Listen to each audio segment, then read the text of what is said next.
Seigneur, sauve-moi de cette abomination! Au nom de Jésus-Christ, je t'ordonne de quitter cette maison.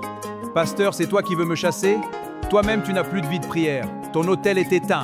Je te chasse, sors de ma maison maintenant. Vraiment, tu ne te rends pas compte que ta parole n'a pas de puissance. Avoir une Bible et la brochure de Branham ne fait pas de toi un chrétien. J'ordonne le feu du vin sur toi au nom de Jésus-Christ. Toi, tu n'as rien. Car je regarde ton homme intérieur, tu es vide. Tu n'as pas le feu divin en toi.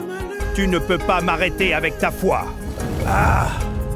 Ta résistance est futile. Je ne tomberai pas. Tu es léger, c'est parce que tu n'as pas Christ en toi. Non! Tu vois, tu tombes. Nous, les sorciers, nous savons qui nous servons. Nous servons Satan et les démons. Et nous connaissons la puissance que nous invoquons. Nous ne jouons pas avec notre engagement. Mais vous, les soi-disant chrétiens, vous êtes devenus des aventuriers spirituels. Vous prononcez le nom de Dieu à tout moment. Pourtant, ce Dieu ne vit même pas dans votre cœur. Vous avez transformé la religion en simple morale. Vous pensez que la religion consiste seulement à bien parler, à bien s'habiller? La religion n'est pas une moralité, mais c'est une spiritualité. Tu es incapable de te réveiller au milieu de la nuit pour prier. Tu aimes le confort, tu roules dans de belles voitures, tu habites de grandes maisons. Fais attention, le monde spirituel n'est pas un jeu. Vous courez derrière l'argent aujourd'hui, mais les disciples de Jésus de l'époque couraient pour délivrer des âmes liées par des démons. Voilà pourquoi ils étaient fouettés, attaqués par le gouvernement de l'époque. Savez-vous pourquoi nous ne nous attaquons pas à des hommes comme vous? Parce que vous ne nous menacez pas. Mais les disciples de Jésus nous ont chassés, ont détruit nos œuvres et ont libéré ceux que nous tenions captifs. C'est pourquoi nous les avons combattus avec acharnement. Comment cela? Vous ne priez pas assez pour ébranler notre influence. Vous ne jeûnez pas. Vous ne conduisez pas les âmes à une véritable repentance. Asseyez-vous. Je ne suis pas venu te faire du mal aujourd'hui. Je suis venu te parler en face. Je t'écoute. Dimanche dernier, dans ton église, tu as déclaré devant toute l'assemblée « Je défie les sorciers au nom de Jésus-Christ ». Oui, je l'ai dit. Je suis désolé, monsieur. Alors, je suis le président de sorciers dans le quartier où tu viens d'implanter ton église.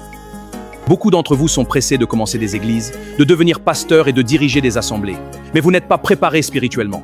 Car ce n'est pas la vitesse qui compte, mais la profondeur de la relation avec Dieu qui compte. Voilà pourquoi les pasteurs des églises de réveil, par manque de la puissance de Dieu, ils commencent à fabriquer leurs propres miracles, montés de toutes pièces. Et vous, les gens du message, qui prétendez suivre le prophète Branham.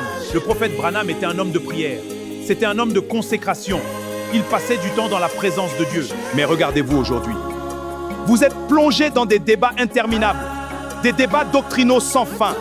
La guerre des citations est devenue votre occupation principale. Prochainement, si tu nous défies encore, je vais finir avec toi.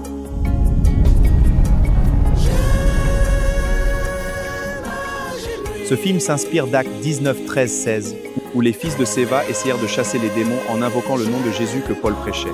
Nous avons réalisé ce film pour réveiller les chrétiens qui se sont assoupis spirituellement, ainsi que ceux qui pensent que le diable n'existe pas. Ne vous y trompez pas, Satan est bien réel et il est à l'origine de nombreuses souffrances. Notre objectif n'est pas de susciter la peur, mais d'encourager chacun à revenir à la vigilance, à la prière et à une relation sincère avec Dieu. Car si l'ennemi est réel, la victoire en Jésus-Christ l'est encore davantage.